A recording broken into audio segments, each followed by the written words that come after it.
Just got back from my Appalachian trail trip, and I've got some unpacking to do, and I was going to kind of talk about some of the things I brought with that maybe I shouldn't have, and some of the things I am really glad I brought with. One of the most useful things I had were the trekking poles. A lot of people want just lightweight trekking poles. I didn't really care on the weight because I figured my arms are strong enough to be able to handle it. These held up very well. These are called Trail Buddies. They're not expensive at all, and if I didn't like them, I could have tossed them, and I wouldn't have worried too much about it. Plenty adjustable.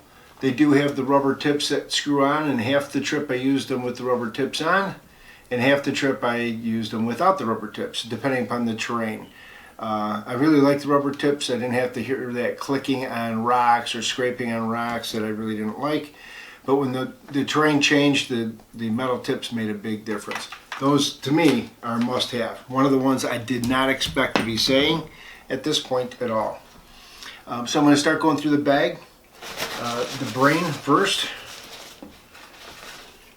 And I learned that on the trail, the brain. I hadn't read that ever before. No one had ever told me that on my other backpacking trips, but I guess this is the brain. You take the brain off. A lot of things in here that I used, and a lot I never did. No, you can't chew that, buddy. I bought online through Amazon. Hey, that's metal, don't chew it. It's just a 10,000 amp charger. NAU worked out very well. Surprisingly, there's a lot more signal early on the Appalachian Trail. So from Georgia all the way through halfway through the Smoky Mountains, I had signal. There were days I didn't, or nights I didn't, but most of the time I had some kind of signal. I kept an extra water bag in with me.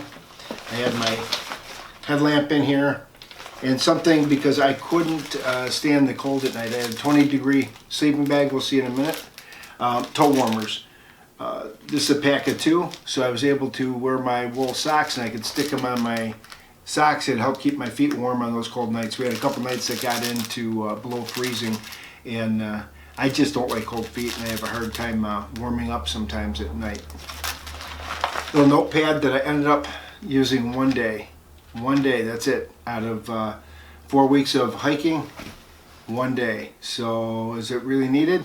I did use the Sharpie to sign in to go to the Smoky Mountains, but other than that, it realistically wasn't worth the little bit of weight we had.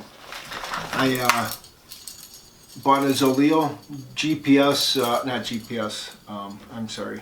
GPS or satellite communicator. I used it a number of times. I don't think it's worth the money, at least not early in the season. There's plenty of signal for me to tell my wife and family that everything was good. Many times I was able to upload pictures along the trail, or download pictures. It really went nice. And although I use this and it's a nice security feature, the price for the InReach and the Garmin's, I don't think it's always necessary. A lot of people have them out there. If you're going solo by yourself, yeah, you might want to have it just for the security purposes, the safety purposes. I brought a Sawyer filter with. The person I hiked with used a Steri pen. And the water was very clean and clear, so we really didn't need to use the Sawyer to clean the water and to filter it. We do just this, the Steri pen. I didn't use this once, not once, but it's still a must. You never know if something breaks down, you don't have it, you gotta have some kind of filter. I got assorted other things like glasses, rolls of duct tape that were never used, an extra strap, a lighter. That's pretty much it out of the brain. The rest of it's just personal, minor items that I would have brought along no matter what kind of trip. Outside of the bag for a minute, instead of going inside, I brought along a small pad, a sleeping pad, and This was to supplement my other sleeping pad, Ozark Trail. And what I did was I wanted to make it a little lighter because I wasn't traditionally going to use it as a underneath my sleeping mattress. I thought if I had hard or a difficult area sleeping, I was afraid of punctures maybe in the sleeping pad. And so I brought this with. I didn't use it for that. I did use it for like entrance to the tent. So I had a nice clean place to be able to set my gear, kneel in, get in and out of the tent without bringing dirt and sticks and rocks into the tent. Worked very nice for that. I probably didn't need this much. I did already slice off 4 sections. That brought it under a pound. This is about a pound together. I took this much off, so it dropped me less than a pound. I used it as a seating pad, as an entrance to the tent pad, and that worked out pretty good. I would probably bring this again. I was afraid, I actually saw something at REI. I had a collapsible chair, like a lawn chair, and I have some pictures of me actually using this chair. It comes out and it folds up just like a lawn chair, and you sit on it obviously, and it is very sturdy. Believe it or not, it's more sturdy than anybody gave it credit for that I knew. The pad goes on there, you sit in it, and I'll show you some pictures of me using it. I used it a lot. This is a luxury. This is 1 pound. I would probably not take it again. If I had was going to do any of the Appalachian Trail again, I don't think I'm going to do a through hike. 4 weeks was a lot of adventure and what I could spend away from the family and home. But I like this on like weekend pack trips where I'm not worried about carrying an extra pound here or there because I'm not going long distance. But on the Appalachian Trail, no. I would just use the pad. Well, I doubled up. I could have just left the pad home, but then I wouldn't have had that kneeling in and out of the tent. I mean, I could have used the plastic from the seat as that, but it's not as comfortable. I think this is more versatile. Something like this is more versatile. It's not going to break. If it does break, you can still use it. It's not going to be a problem. So I think this was a luxury that I really didn't need to have. All right, so going through the rest of some more of the outside of my bag, I have the Deuce 2 trowel. I don't think this is the best trowel on the market. My buddy had a trowel that was a little longer, a little sturdier, and it had like teeth marks, so you get through some of the roots if you had to dig your cat hole. It worked. There are some things you want to be careful of. One, you don't use this to move your issue into the hole. Use a stick to push it in there so you're not getting feces on this and causing yourself to get sick. I tied a piece of rope. This is a tick tornado. Super lightweight. You hook underneath the tick, you do not pull it directly out, and you turn it slow around it until the tick releases. Then you pull the tick without leaving a problem on you. Did not see a tick, and this was from March 20th to April, just before April 20th, that I had gotten off the trail. I brought a compass just in case. I probably wouldn't tie it on the string again because they got banged up a lot. It's an older compass of mine. Old compass, new compass, doesn't matter. They all work basically the same. Probably put it in the brain box. I never used it. I did use the trowel, like you're supposed to, and that was well worth the, I guess, the money, but I think I would have looked for one with the teeth on it. I pulled this out before out of the brain. This is my headlamp. It's a 250 black diamond. I really suggest going with the smallest one you can find. This is a 2 battery one. You don't need to carry extra batteries. I used this twice, and that was just messing around. I never really had time to read a book at night. I was usually too tired, too many people to talk to, rain coming in, wind coming in. It was just better to just close your eyes, go to sleep. I use my cell phone to write things out ahead of time instead of by hand. If you're a handwriter, a lot of people in the shelters will sit down in the shelter and actually hand write out a journal. That's kind of cool. I guess I'm too lazy or just couldn't get around to it. But I like this black diamond. It worked very nice. I didn't do any night hikes, so if you plan on doing night hikes, maybe you want to look at something that might be a little brighter. But I really don't see the point in anything brighter than the 250.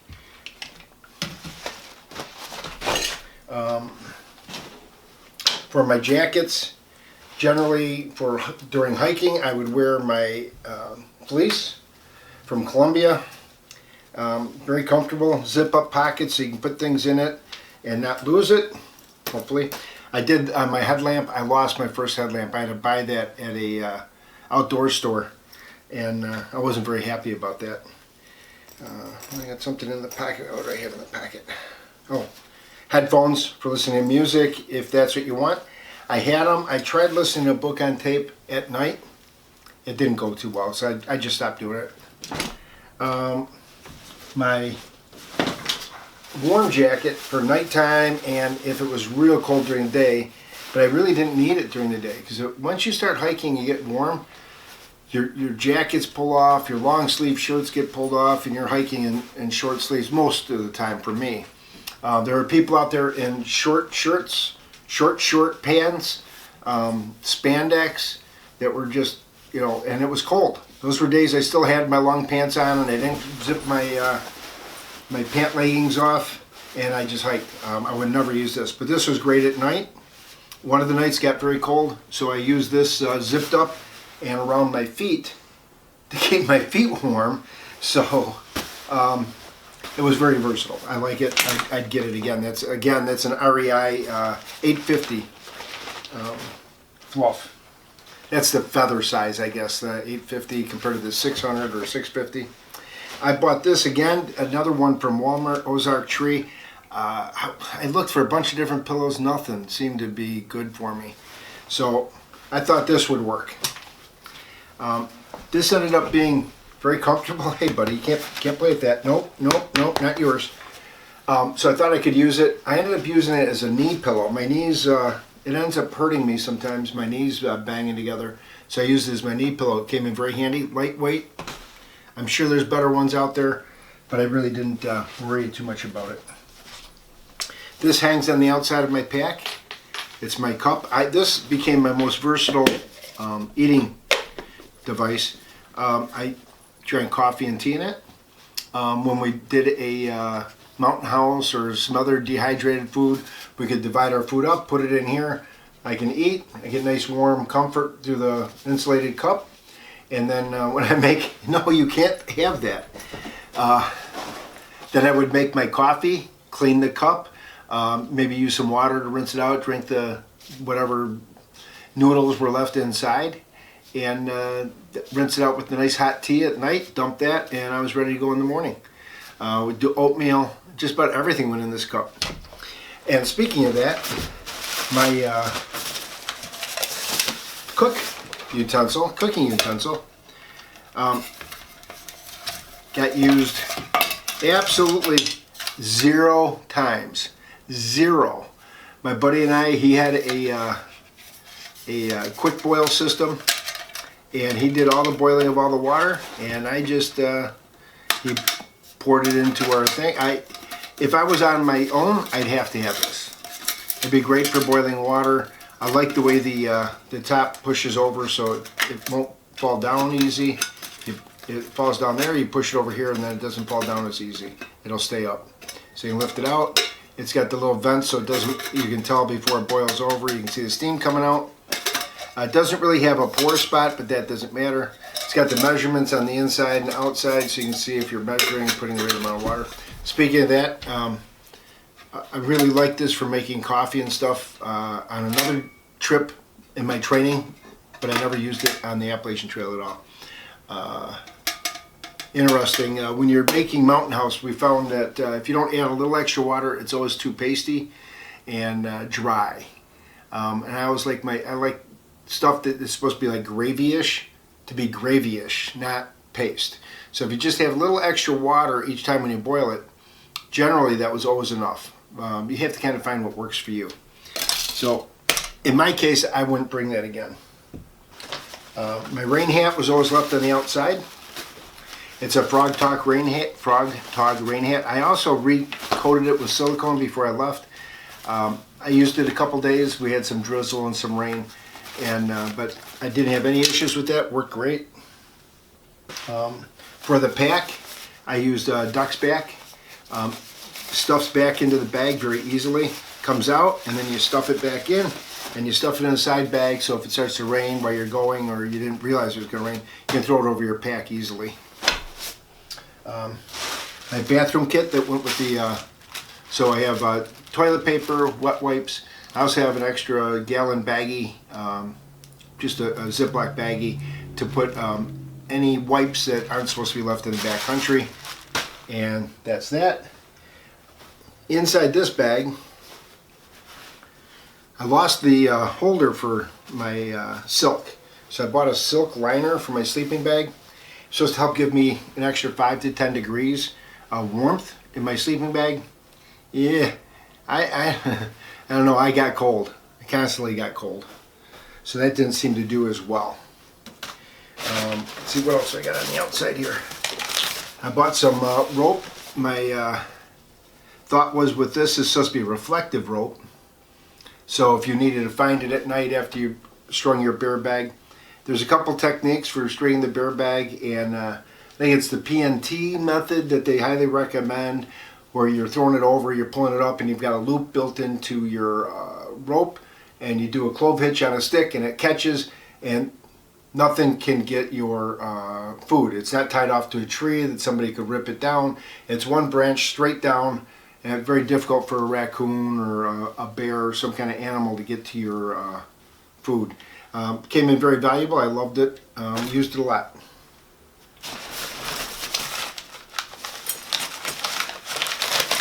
Oh, some snacks we never finished. My spoon. This goes with that cup, same company. Very lightweight. For cleaning this, again, very similar. Eat your food, you rinse it off, you use your hot tea and stuff to get it sanitized, and you really didn't need a lot of soap unless you really had problems going on. Never had an issue. That worked very nice. This is my cleaning kit for my Sawyer. Never used. What else do I have on the outside? So it's interesting when you come back from a trip and start figuring out what you had. I got this hat as a gift from my son. It was part of a kit he sent me. But it's a nice thin insulated cap. This was perfect. During the day when it was windy and cold, I could put it on. It's thin enough where I could put a baseball cap over it. And definitely has some sweat smell to it still. That needs to be washed. That was great. And then I have some REI liner gloves. And on those cool days or wet days, I could wear these and keep my hand out just warm enough. Once I got warm from hiking, I could take everything off. It's light enough that I could stick it in a pocket.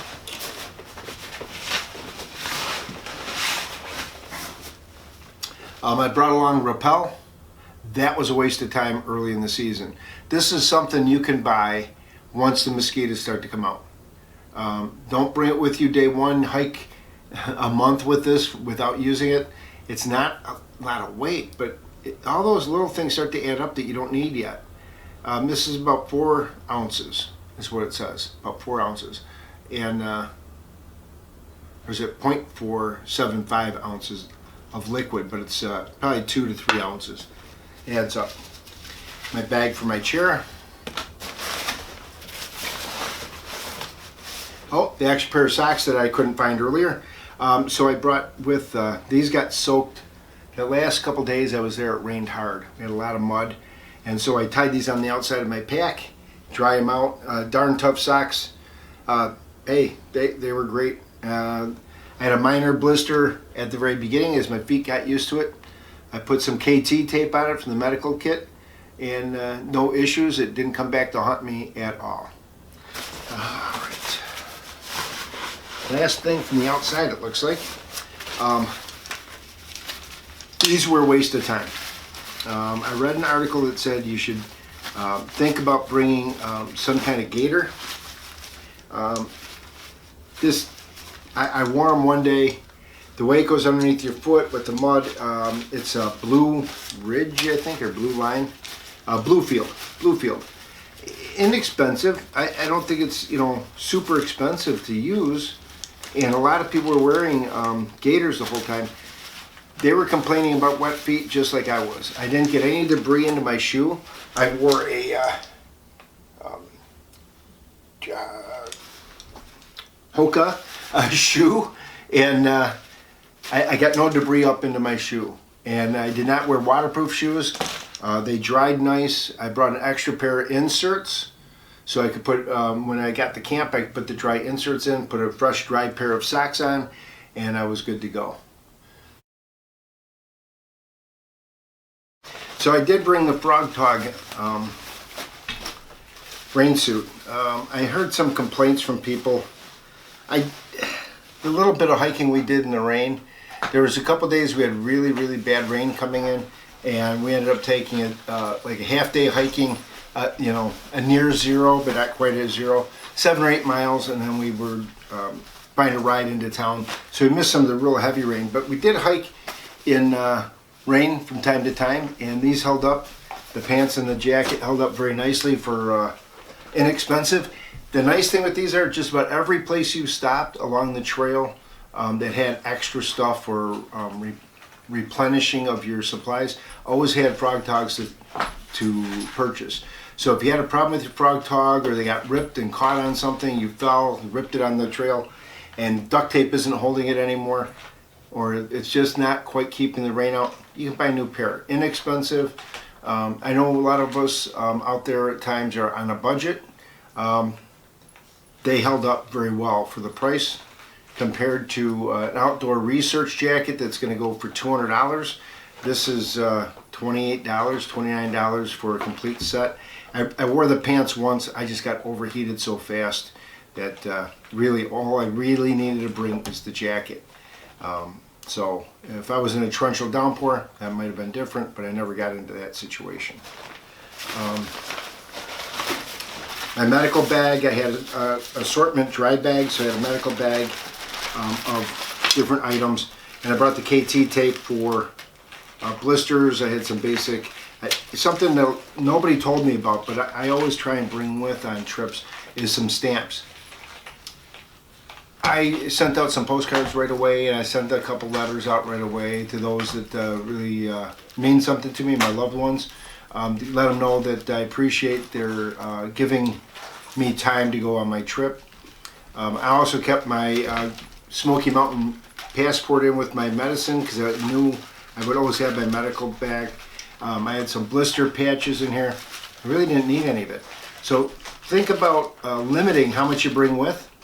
Enough for 1 or 2 blisters, enough for, you know, to get back to a resupply, some stamps so you can communicate to those that love you. Okay. My clothes bag, which was too heavy. This isn't compressed. I brought 2 pairs of pants. Everybody said just bring 1 pair. They're right, just 1 pair. Pick a pair that you like best. I did bring a pair of gym shorts. For while I did laundry. I ended up not needing them, but it was a good precautionary. 2 more pairs of Darn Tough socks. 1 lightweight, and I had 2 heavier weight. A dry fit Nike shirt. So, I think I misspoke before. I hiked 2 days less than a full month. But anyways, I have another athletic type shirt that wicks away the sweat. I brought actually 3 shirts, another running shirt, very lightweight. I ended up ditching that after during our first wash of our clothing, and I went with just 2 shirts. I did bring long johns here, merino wool.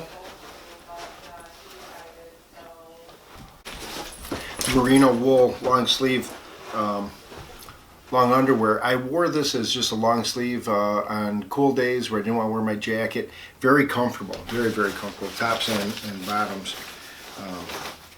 One cold day I wore both, and then about 3 hours into hiking I had to find a nice spot to take them both off. It was just too warm. I ended up wearing Two different pairs of pants, both zip-offs. This was kind of interesting pair. Zippers all around, you could seal things up, you're not worried about losing stuff. I really like this. I don't remember the brand of this company. I will have that in a moment. And then another pair of pants I wore were Columbia's. Very lightweight, comfortable. If you weighed the two, this was about 2 ounces heavier than these. And they had a nice zip pocket on the side for things you don't want to lose, and just standard pockets with Velcro otherwise, but very, very comfortable. I wouldn't call them waterproof, water resistant, but both pairs dry very quickly. So it was nice as if I did get one pair wet, I'd set it off to the side, let it dry, and then I could wear the other pair in camp or swap out for the next day and have a dry pair to start with if need be. Realistically, you only need one pair though. With the long underwear, that was a luxury to go with two. If I was going to try and cut the weight, I would definitely get rid of that. 3 pairs of underwear. I had Smart Wool. I did a pair of Thieves that I had gotten from Walmart. Very lightweight sportswear type underwear. Very comfortable. And then I also had a Merino Tech underwear.